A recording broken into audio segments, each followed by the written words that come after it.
So I'm going to talk today about forecasting the future, which, as you know, is a tricky business. In trying times, in trying to seem far-sighted, sometimes we risk looking foolish. Even though we will never outguess the future, and even though we may embarrass ourselves trying to, that rarely seems to stop us. History has shown that humans love to make predictions about the course of events and the shape of tomorrow. We write books about what the future may hold. We make movies about it. We make terrible movies about it. Sometimes we're right on the money with our forecasting. I have seen the future of rock and roll, and its name is Bruce Springsteen. Now that's a line that we'd all have been proud to write. But more often we miss the mark. The economist Irving Fisher declared, "Stocks have reached a permanently high plateau." Now, not the only person ever to claim that, but probably the only one who did it 3 days before the market crashed in 1929. Now, sometimes we get it wrong because we don't fully understand the facts. Other times, we get caught up in denial or hubris, like the famed movie producer who predicted of television, people will get tired of staring at that plywood box. Now, the safe play is to keep our guesses about tomorrow to ourselves. But forecasting the future can also be useful. It compels us to consider and assess the past and the present. It prompts us to explore and examine the factors that may influence the months and the years ahead. And it allows us to work towards specific goals, even if we wind up falling short. So I'm here today to look forward and, yes, to make a few predictions. But I'm going to learn from those who face-plant it before me. I'm going to try and rein in that ambition. I'm not going to be like the popular mechanics writer who long ago predicted that within a century, all roads would be replaced with a series of pneumatic tubes. And I'm not going to be like Arthur C. Clarke, who forecast that by 2020, even the biggest houses would no longer be anchored to the ground and could be relocated on a whim. Instead, I'm only going to look ahead to next year, to the end of 2020.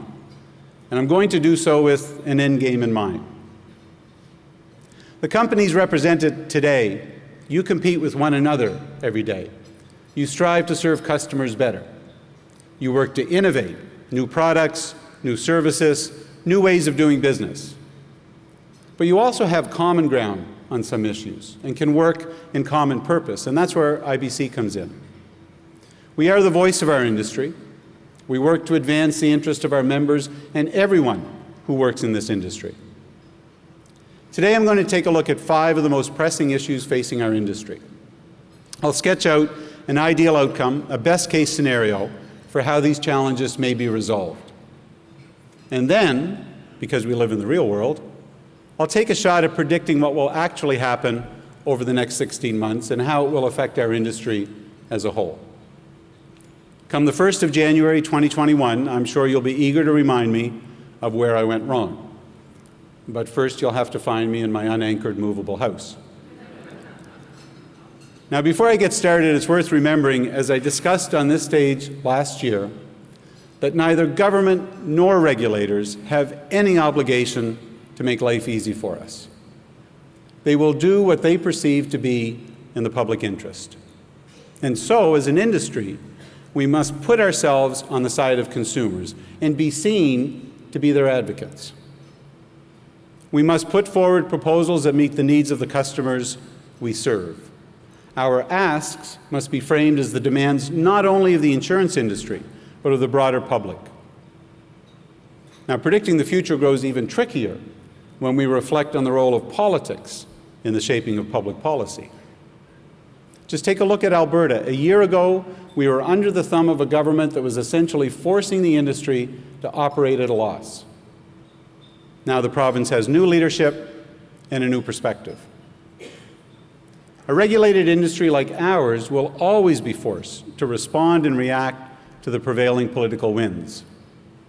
These efforts will be aided if we can at all times declare with confidence that we are proposing reforms that are in the public interest, changes that will make life better for consumers. Okay, so let's get started. I want to start with auto insurance. For many years, auto insurance systems worked well in Canada, until they didn't. Today, we find ourselves with a number of challenges in need of solutions. In Ontario, we've got high claims costs and the second highest premiums in the country. We're seeing similar pressures in Atlantic Canada. Drivers in British Columbia still live in a world where most insurance is delivered by a government-run monopoly, one that charges the highest rates in Canada and yet has still lost over $3 billion, that's billion with a B, in recent years.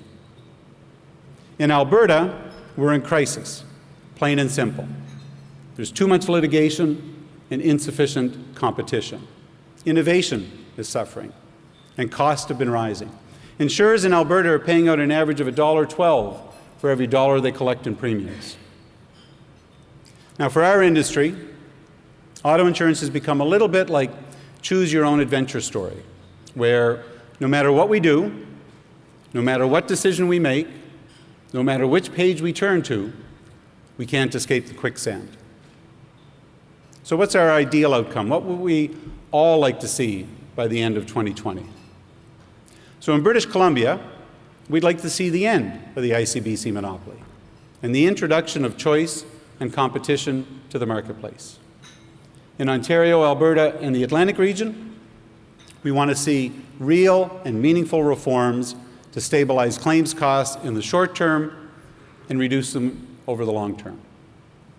Now that sounds wonderful, doesn't it? And I'd love to be able to predict these exact outcomes. But here's what I think we'll see. Where the opportunity presents itself, especially in provinces like Ontario and Alberta, we're going to continue making our case to government. We're going to continue to put ourselves on the side of consumers. And we're going to press for more comprehensive reforms that help create a fair and competitive marketplace. And I have a degree of optimism with both of these provinces. In Atlantic Canada, governments will remain somewhat hesitant. In Newfoundland and Labrador, special interests will remain vocal. And our conversations in Nova Scotia and New Brunswick are encouraging. Our challenge is to work towards reforms that provide something more than short-term relief to escalating costs and increasing premiums. These are markets that were stable for 14 years, and we now need another longer-term solution. And I'm sure that PEI won't be too far behind. In BC, I suspect the government there will let the recent reforms play out before making any decisions about the future of the ICBC monopoly. But make no mistake, we have spoken out in BC, and we've done the public opinion research. The people of British Columbia are coming to understand the cost of a monopoly in terms of higher rates and reduced innovation, and the desire for competition is growing. And just because things are tough there and in provinces across the country, it doesn't mean we should stop pushing for the reforms that we want to see. In fact, our critics like to point to the problems in the other provinces and use that as a rationale for sticking with the monopoly. But we know better. We know it's regulation that's weighing us down, not competition. We need to keep raising public awareness about the literal and figurative cost of our current systems. We are gaining public support there, and we must continue to rally it. So as you can see, I'm not predicting success across the board. Each province has a distinct set of challenges, and we're going to face them head on. What I can predict and what I can guarantee is a consistent and persistent campaign to make our case. Now I want to talk about another issue, the issue of insurance fraud. I want to focus on fraud in particular because the impact is so vast. If you drive and have personal auto insurance, you're one of the victims. We all are. We're paying more for our policies than we ought to. With IBC's help, insurers are working together and mobilizing to combat fraud like never before. We're seeing examples of collaborative success. In fact, if you'll indulge me a little self-serving pat on the back, IBC has been showing leadership in this file for some time now, dating back to the establishment of the Insurance Crime Prevention Bureau in 1923. And recently, we've helped to develop a renewed industry-wide strategy going forward. And now governments are starting to show a greater appetite for confronting fraudsters. In Ontario, we now have a serious fraud office with fighting insurance fraud as part of its mandate. The newly created regulator in Ontario, the Financial Services Regulatory Authority, or FSRA, has also been tasked with focusing on fraud. So what would we like to see in a perfect world? Well, we'd like to see greater buy-in from law enforcement to pursue the perpetrators of insurance fraud, more meaningful penalties against those who commit it, and greater freedom for insurers to share data in an effort to both prevent and uncover fraudulent activity. Now, realistically, I think we have to accept that governments and regulators are going to be sensitive to privacy concerns, and legitimately so. We will need to establish a framework for data sharing that protects the privacy rights of consumers, while also providing our industry with the tools it needs to better identify trends in fraudulent activity. My prediction is that we're going to make some very real progress on this file in the next 16 months. In Ontario especially, and in other parts of the country, there is an urgency within government to take action to reduce fraud. And there is a willingness within our industry to work in closer collaboration to find new ways of identifying and stopping fraudulent activity. The third area I want to focus on is actually a pair of issues that are regulatory in nature: digital insurance and the Office of the Superintendent of Financial Institutions, or OSFI. So I'll speak to both of them at once, and I'll start with digital. As I mentioned last year on this stage, we live in a time where every single person in this room can pick up their phone, log into their financial institution, transfer cash, pay bills, invest in pneumatic tune networks, whatever tickles your fancy. Yet we still have to send out most insurance documents by snail mail. At the same time, many consumers are prevented from having their rates determined by usage-based devices. Now, there has been some progress. In 2018, Nova Scotia became the first province to move forward with digital proof of auto insurance. Since then, Ontario, Alberta, Newfoundland and Labrador, and now Quebec have followed suit. But overall, it's a bad look for our industry. We really must seem like dinosaurs. In an ideal world, governments and regulators across the country would collectively come to their senses and give insurers greater freedom to communicate with their customers. Realistically, I'm willing to predict that perhaps one provincial government will see the light during the next 16 months, and my money is on Ontario, or Alberta, or both. FSRA has been given a clear mandate to encourage competition and innovation. And one of the easiest and most efficient ways to do that is to get rid of obsolete regulations.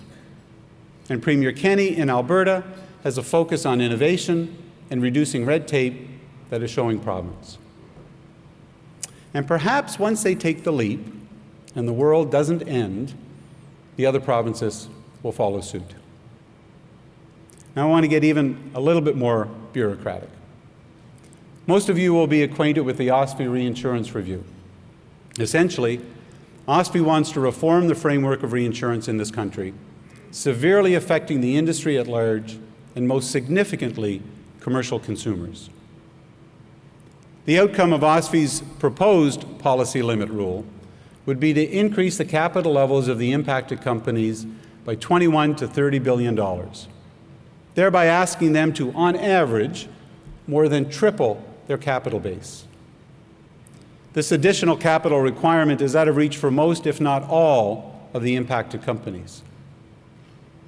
This risks isolating Canadian companies, setting us apart from our global competitors. It will make this country a less appealing marketplace and force Canadians to pay more in an industry with fewer players.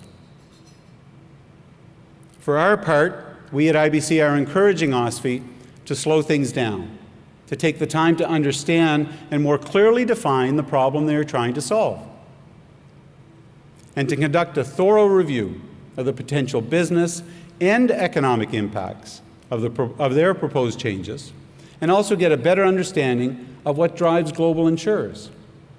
And let's remember, we live in a time of globalization. Large financial companies have many choices for where they invest their capital and where they base their operations.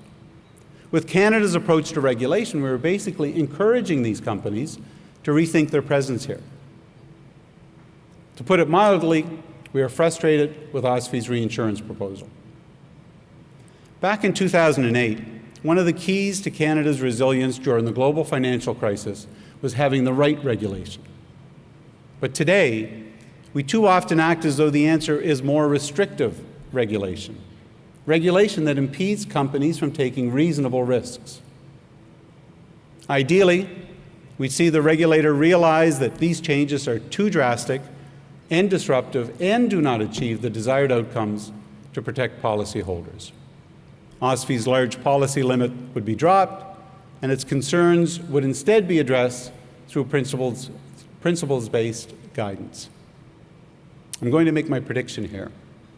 But first, I want to tell you about a famous line from a Newsweek article from the 1960s. It said, Wall Street economists have predicted 9 out of the last 5 recessions. In other words, nobody's perfect. Even the experts get it wrong, and I hope I'm wrong on this one. But realistically, I can only predict that some version of the proposed OSFI changes will likely go ahead, at least in part, even with their potentially negative impact on the Canadian economy and the competitive strength of our industry. The voice is hanging in there.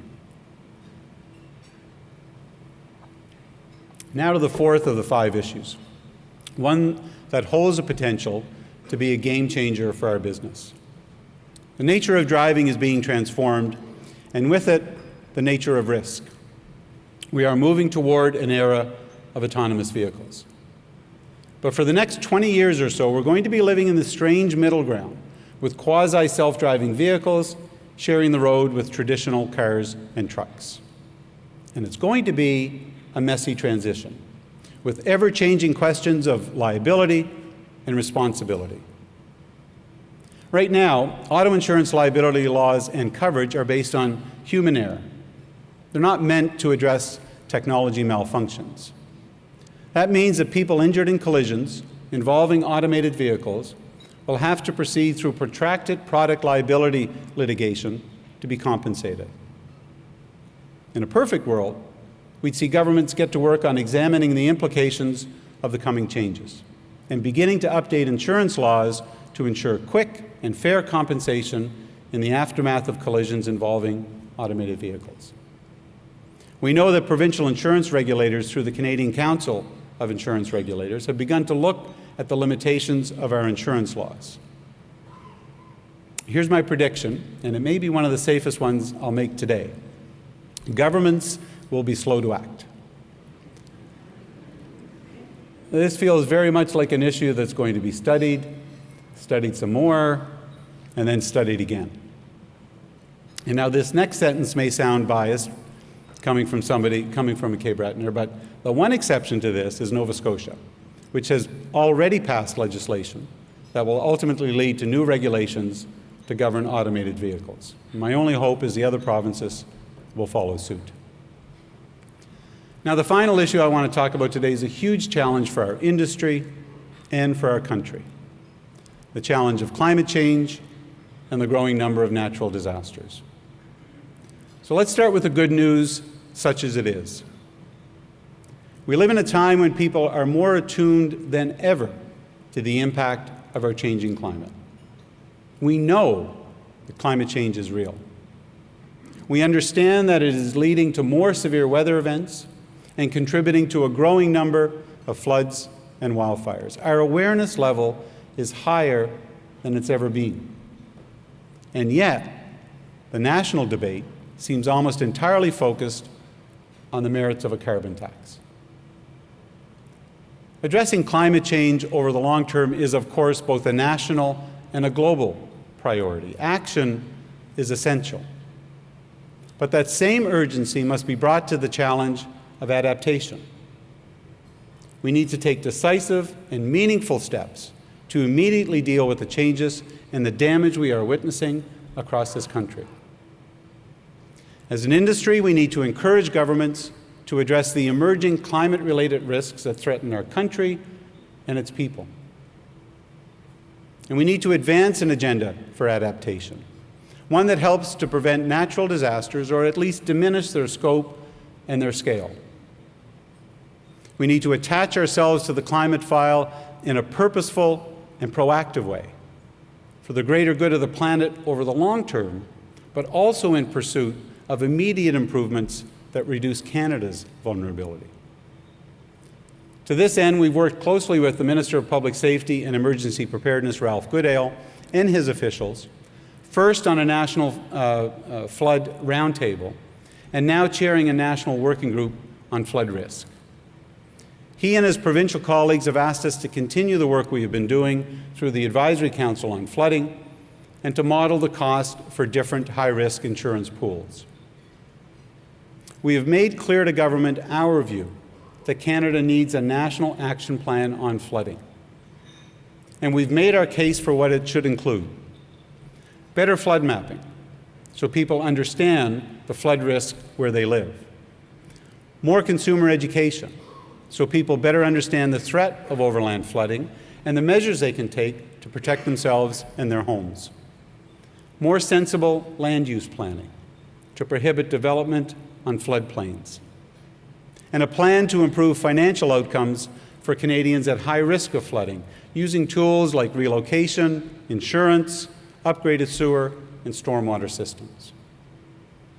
Now, ideally, we'd see governments move forward with an action plan based on these priorities. So am I willing to forecast that we'll see major progress overnight? No. However, I am willing to express a degree of optimism. Over the last couple of years, we have seen governments take a greater interest in the effects of climate change, especially when it comes to flooding and its human and financial costs. But this is a big, big transformation, one that may take a generation or more to fully achieve. For the short term, I predict an ongoing dialogue and intensified efforts within government to come up with a plan that makes a tangible difference in confronting the increased threat of flooding across our country. That plan may not be in place by the end of 2020, but I believe we'll get there. Now, ladies and gentlemen, there's an old saying about trying to forecast the future. It says the best qualification of a prophet is a good memory. In other words, we can best predict what's to come by understanding the past, how governments have reacted, how regulators have evolved, how consumer preferences have changed. But at the same time, we should always remember our role in shaping the future, the impact we can have by exerting our influence, educating our customers, raising our voices, and making our case to decision makers and citizens alike on our own behalf and on behalf of the Canadian public. Now, we've had some challenging financial results the past couple of years. At IBC, we will continue working to deliver positive outcomes on the issues that matter the most to your companies and your customers. And I predict that together we can create a future in which we overcome our challenges and make progress for our industry, for consumers, and for our country. Thank you very much.